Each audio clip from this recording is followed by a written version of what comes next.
Power from on high. You know, there's a lot of times when I use that expression that I remind myself that we are not a powerless people. As Christians, we are empowered by God.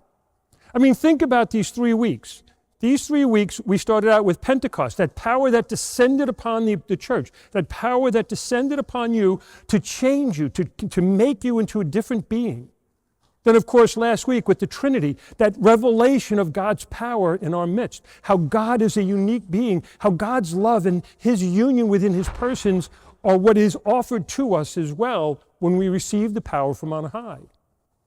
But now we come to the Feast of Corpus Christi. Next week we get the feasts of Solemnity of Saints Peter and Paul, another great feast. One of these things that we have to remind ourselves when we have Corpus Christi is the reality of what God has gifted us with in the Eucharist. Now I say this because it seems sometimes that we have we go through different periods of history, different cycles in history of what people think and believe about the Eucharist. From the earliest days of the church, it was clear in the minds of everybody that the Eucharist was the body, blood, soul, and divinity of Jesus Christ. They might not have had the words to describe it that way, but they believed that Jesus really was feeding them with His body and giving them drink in His blood. And that you hear in today's second reading. So the very earliest days of the church, they understood that there was something different. But just like with the revelation of God last week and the nature of the Holy Trinity, we have understood and appreciated far more deeply today the reality of the presence of Jesus Christ in the Holy Eucharist. In the most recent cycle of history, and I'm going to take us now back to the Second Vatican Council. In the most recent cycle of history, when the bishops came together to discuss the document on the liturgy, one of the things that was a concern to them was that a lot of people would go to Mass every week and almost nobody would receive the Eucharist. It was just that profound sense, that profound understanding of unworthiness, that I'm in a state of mortal sin, I shouldn't be receiving the Holy Eucharist. So much so to the point that the confession lines on Saturday, every Saturday, would be so long that the priest couldn't always hear all the confessions in time for the Mass. So many people would be trying to go to confession, so that literally going from the confessional onto the communion line kind of thing. And the bishops were kind of concerned about this. So one of the things that was changed, as we see in the new rite, is an encouragement to have more frequent communion. And that's a good thing, because Christ today, you saw what He did. He had compassion on the crowd. He fed them physically because they were hungry. Think of what He did at the Last Supper when He fed us spiritually.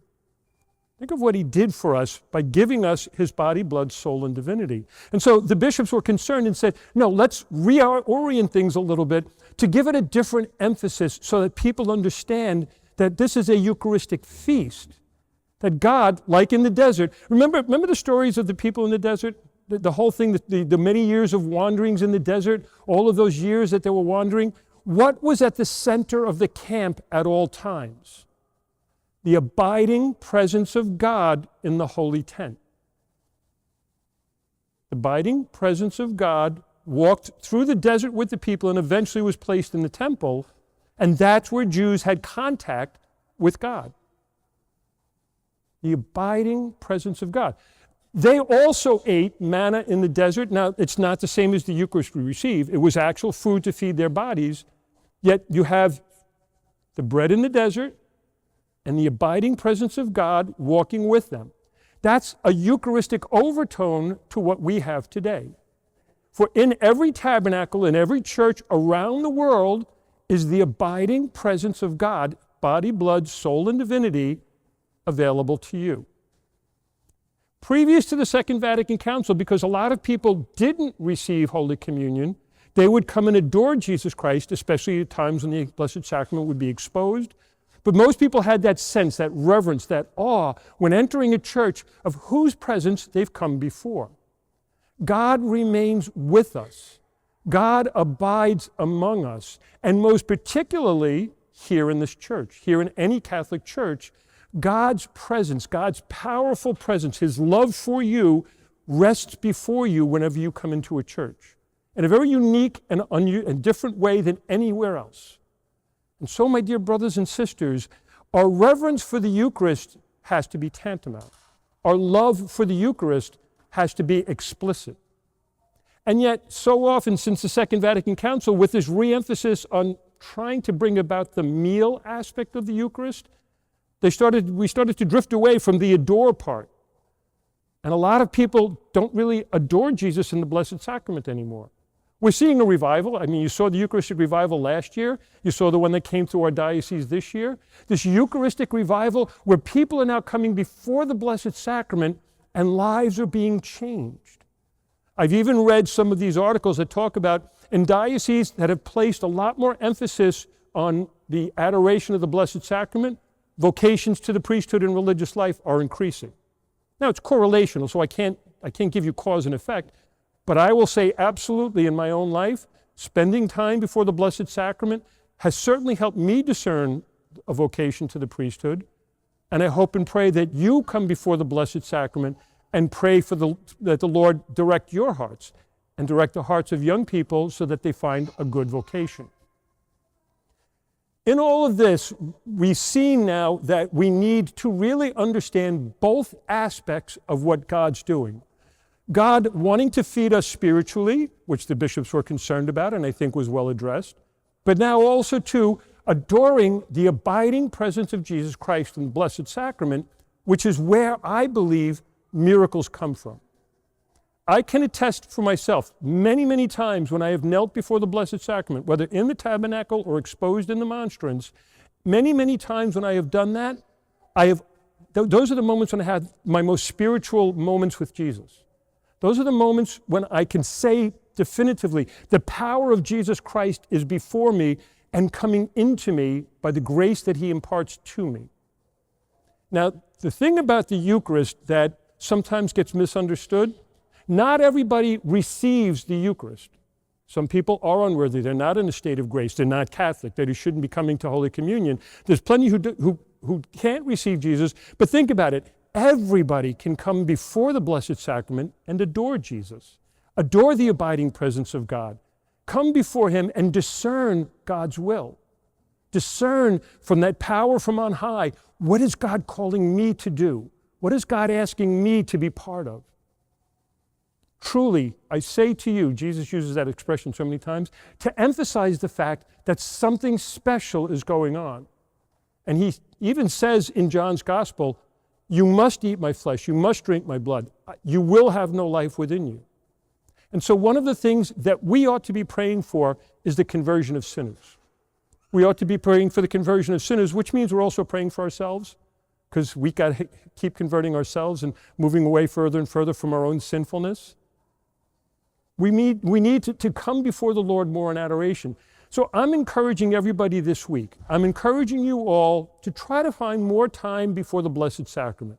We have our adorations from 6 to 7 on Monday night silently, 7 to 8. We have our prayers for life. We have prayers every Friday over in the Nazareth Chapel, and extended adoration in the chapel on First Fridays. But the church is open. You know, I've been in places and I've seen churches that are locked all day long. They finish the morning masses and they lock the doors and nobody can get in. I pray that that never happen here.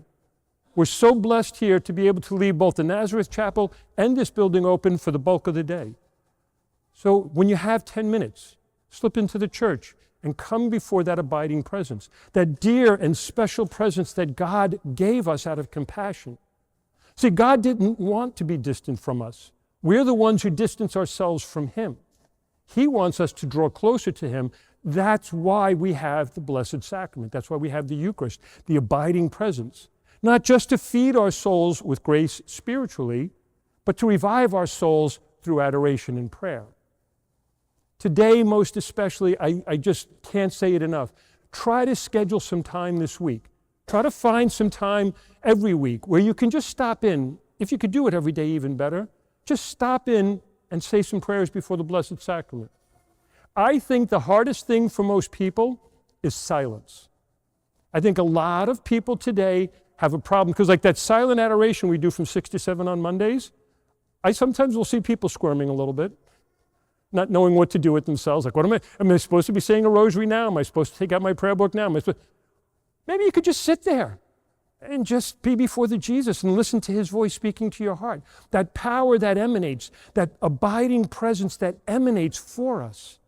Allow it to pierce you, to pierce your soul, to change your soul. At the end of the Mass, we're going to do a procession. We've decided to keep it inside the church this year because of the unsettled weather today. But we're going to have that procession, and the Lord is going to walk by in profound adoration of Jesus. As I pass by you with the Blessed Sacrament, offer your heart to him. Out of profound love for Jesus and the Blessed Sacrament, offer your family to him. Offer your community to him. Offer your friends to him. Offer those who are lost to him. Offer anybody that you think needs your prayers today. But offer yourself to him. Because my dear brothers and sisters, God's abiding presence is powerful, not powerless. And that power was given to you to be the people of conversion and change, to be the agents of the good news, to be those who know your Savior and will live that Eucharistic life beyond the walls of this building. And so especially today, my dear brothers and sisters, I thank you for your faith. I thank you for your love of the Eucharist. I thank you for coming here and wanting to be fed by Jesus spiritually and wanting to have Jesus Christ as very much a part of the center of your life. From this day forward, let us pray that all people come to know Jesus Christ the way you know Jesus Christ. God bless you.